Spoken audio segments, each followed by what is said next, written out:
Look around the modern world. For generations, we have defined architectural beauty by our ability to conquer nature. We built towering skyscrapers of unyielding glass, poured endless oceans of smooth gray concrete, and laid out perfectly straight roads that cut through hills and valleys. We created a world of sterile, geometric perfection. But deep down, our eyes hunger for something else. Have you ever noticed how your gaze is naturally pulled toward the twist of an ancient tree trunk, the chaotic shifting pattern of waves crashing on a shore, or the way sunlight filters through a canopy of leaves? This isn't just an appreciation for scenery. It is a deep biological longing. For millions of years, our eyes evolved to interpret the rich, complex textures of the living world. When we lock ourselves inside featureless, flat white rooms, our visual systems become starved. Biophilic design is the art of breaking those concrete boundaries. It is a movement that strips away the artificial divide between the indoors and the outdoors, creating a new kind of architectural beauty that doesn't just shelter the body, but feeds the soul. To truly understand the beauty of biophilic architecture, we have to reevaluate what makes a space beautiful. In traditional modern design, beauty is often defined by minimalism, clean lines, hidden seams, and perfectly uniform surfaces. But biophilic beauty thrives on imperfection, variation, and life. It is the realization that a building is at its most beautiful when it interacts with the living world.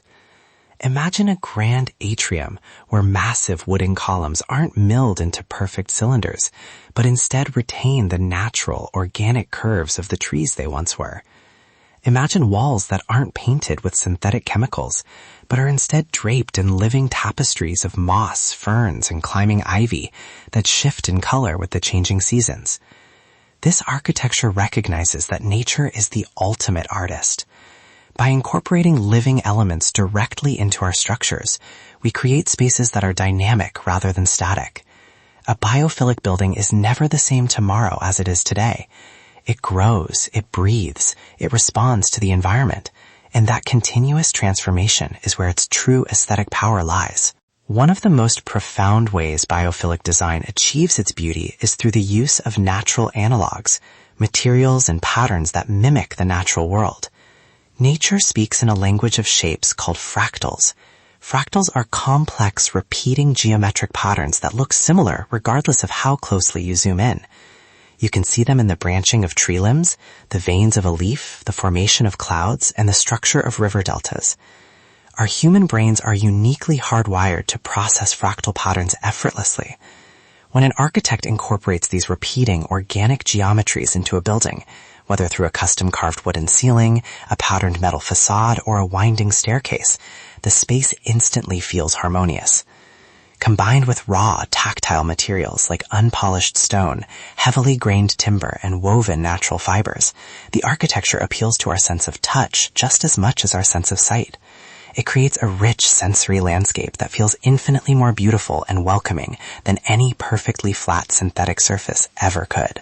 In biophilic architecture, light is not just a tool to help us see. It is a fluid, sculptural medium.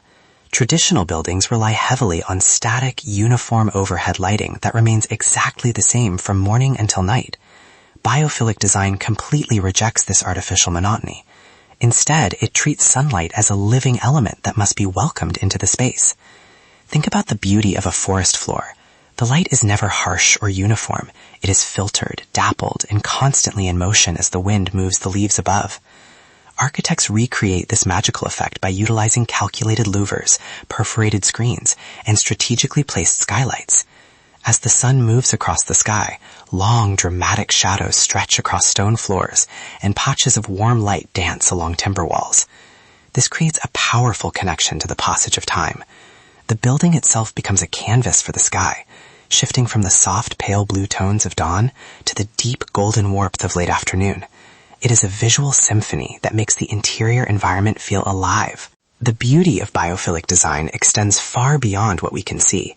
It is a fully immersive, multi-sensory experience that understands the profound impact of sound and movement. Water is a central element in this philosophy. The visual beauty of water, Its reflections, its clarity, its continuous motion captivates the human mind. But its sonic beauty is equally powerful. Biophilic spaces frequently incorporate indoor streams, cascading water walls, and kinetic fountains. The gentle, rhythmic sound of moving water acts as a natural acoustic buffer, masking the harsh, jarring noises of the urban world outside, like traffic, sirens, and construction. It replaces chaos with a soothing white noise soundtrack that instantly brings a sense of serenity to an environment.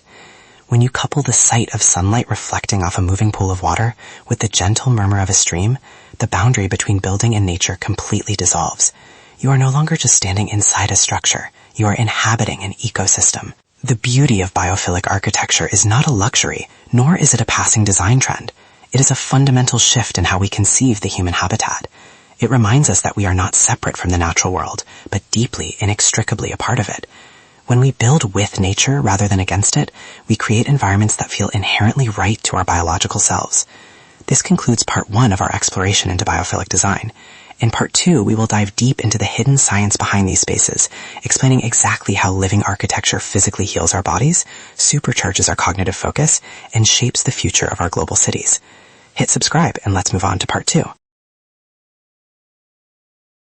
We spend nearly 90% of our daily lives inside various buildings, yet we rarely stop to analyze how these structures actively shape our minds. Architecture is far more than just brick walls, steel beams, and a protective roof.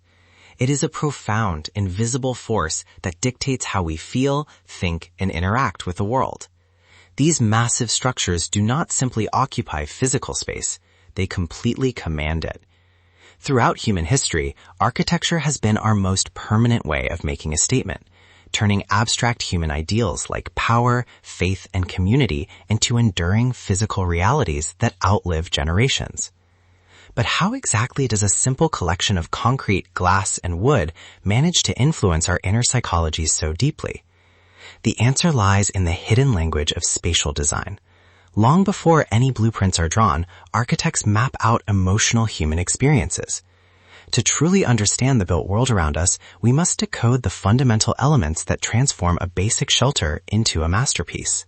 It all begins with the absolute foundational rules of form and function. A building must stand structurally sound, and it must serve a practical purpose. But legendary architecture lives in the beautiful tension between the two. When a structure perfectly balances its daily utility with aesthetic beauty, it creates a sense of spatial harmony that our human brains naturally recognize as deeply peaceful and satisfying. Geometry plays a massive role in this silent psychological dance, because human minds are hardwired to react to visual shapes. Sharp, rigid angles and repetitive straight lines instantly evoke feelings of discipline, corporate efficiency, and structural strength.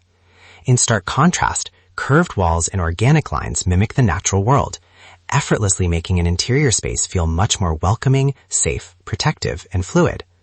Consider the fascinating concept of scale, which is how a building sizes itself directly against the scale of the human body. Massive, cavernous ceilings, like those found in grand train stations or historic cathedrals, are explicitly designed to make you feel small. This deliberate shrinking effect triggers a profound sense of awe, forcing your mind to look upward and contemplate something much larger than yourself. Conversely, low ceilings and tight enclosed spaces instantly create a sense of intimacy and psychological security. This is precisely why cozy local cafes and small libraries feel so incredibly comforting. Architects actively manipulate these volumes of space to guide our social behavior, subconsciously telling us whether to feel energized in an open plaza or quiet and deeply reflective in a secluded corner. Then there is the masterful artistic manipulation of natural light and shadow. Light is truly the lifeblood of architecture. It transforms static, cold materials into living art. Large glass facades that flood a modern room with natural sunlight instantly boost our psychological mood, focus, and daily productivity. Sunlight connects us to nature, making a building feel alive as shadows shift throughout the day. However, shadow is just as critically important as light. Controlled darkness and soft diffused illumination create a sense of mystery, drama, and personal privacy. By carefully placing windows, skylights, and wooden louvers, creative designers can paint an entire room with shadows, turning a plain concrete wall into a dynamic canvas of shifting geometric patterns that capture our attention and soothe our minds. The specific building materials chosen for a structure also communicate directly with our basic human senses. Raw concrete and cold steel feel industrial, honest, and unyielding, perfectly reflecting the speed and power of modern urban life. On the other hand, natural materials like warm wood, textured stone, and clay brick offer an immediate tactile connection to the earth, significantly lowering our stress levels. Over the centuries, these design elements have blended into distinct architectural movements, each reflecting the specific mindset of its historical era. Take historic Gothic architecture, with its iconic pointed arches and complex ribbed vaults. This style was an engineering breakthrough designed to push buildings higher than ever before, literally pulling the viewer's eyes toward the heavens to inspire deep spiritual devotion. Fast forward to the mid-20th century, and the world witnessed the dramatic rise of brutalist architecture. Characterized by massive exposed concrete shapes and rugged, uncompromising geometries, brutalism stripped away all unnecessary decoration. It prioritized raw honesty and functional strength over beauty, serving as a bold statement of social utility and egalitarian ideals in a rapidly changing post-war world. In stark contrast to that heavy concrete, modern minimalist architecture took over by fully embracing the philosophy that less is truly more. By stripping an interior space down to its absolute bare essentials, minimalist design completely clears away visual clutter. This clean design philosophy creates a mental sanctuary, allowing the human mind to rest, focus, and find true calm away from the chaotic noise of daily life. Today, a revolutionary shift is happening globally as modern architects look back to nature for structural inspiration. This is widely known as biophilic design. Instead of completely separating humans from the environment, modern buildings are increasingly integrating vertical living walls, indoor water features, and natural ventilation systems, recognizing that our mental well-being is deeply, permanently tied to the natural world around us. Alongside this green movement, we are seeing the rise of sustainable architecture, where modern structures are built to work in complete harmony with the planet. Utilizing smart solar orientation, recycled building materials, and green roofs, these innovative structures mimic living ecosystems. They prove that the future of design isn't just about how a building looks, but how responsibly it coexists with the earth. Zooming out beyond individual buildings, urban planning dictates the macro architecture of our entire communities. The specific way a city is laid out directly impacts our daily happiness and social health. Wide walkable sidewalks, central public parks, and accessible public squares actively encourage human interaction and fight urban isolation, proving that thoughtful architecture is absolutely essential for a healthy, thriving human society. As technology continues to advance with artificial intelligence and smart nanomaterials, the physical spaces we inhabit will become even more dynamically responsive. Imagine building walls that shift their opacity automatically based on the sun, or rooms that adopt their shape to our immediate needs. The boundary between human intent and architectural space is blurring, paving the way for an exciting, interactive future. Ultimately, architecture stands as the permanent physical mirror of human civilization. We build because we fundamentally need physical shelter, but we design because we deeply yearn for artistic expression. The next time you walk into a building, take a moment to look around you. Listen closely to what the walls are telling you, because the spaces we build today will shape who we become tomorrow.